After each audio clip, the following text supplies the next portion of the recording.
অল্প বয়সে যৌন জীবন শুরু করা আর পরবর্তী জীবনে শারীরিক দুর্বলতা কিংবা কম আয়ের মধ্যে কি কোনো যোগসূত্র রয়েছে? এ প্রশ্নের উত্তর খুঁজতেই গবেষণা করছেন চীনের শানডং বিশ্ববিদ্যালয়ের একদল গবেষক। গবেষণায় মানুষের সুস্থভাবে বেঁচে থাকার সময়কাল, শারীরিক দুর্বলতা, দীর্ঘায়ু এবং পারিবারিক গড় আয়ু সহ বয়স বাড়ার সঙ্গে সম্পর্কিত বিভিন্ন বিষয় বিশ্লেষণ করা হয়।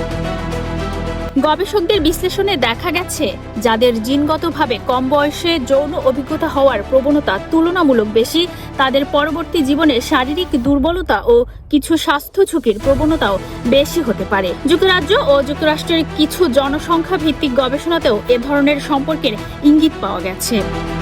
খুব অল্প বয়সে যৌন জীবন শুরু করা ব্যক্তিদের পরবর্তী জীবনে বিভিন্ন কারণে মৃত্যুর ঝুঁকি সামান্য বেশি দেখা গেছে কিছু গবেষণায়। তবে এখানেই রয়েছে গুরুত্বপূর্ণ সতর্কতা।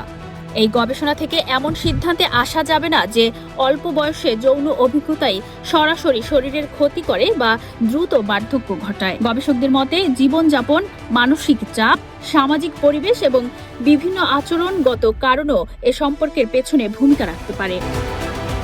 অর্থাৎ গবেষণাটি সরাসরি কারণ ফল প্রমাণ করছে না, বরং অল্প বয়সে যৌন সম্পর্কের প্রবণতা এবং পরবর্তী জীবনের কিছু স্বাস্থ্য ঝুঁকির মধ্যে সম্ভাব্য একটি সম্পর্কের ইঙ্গিত দিচ্ছে।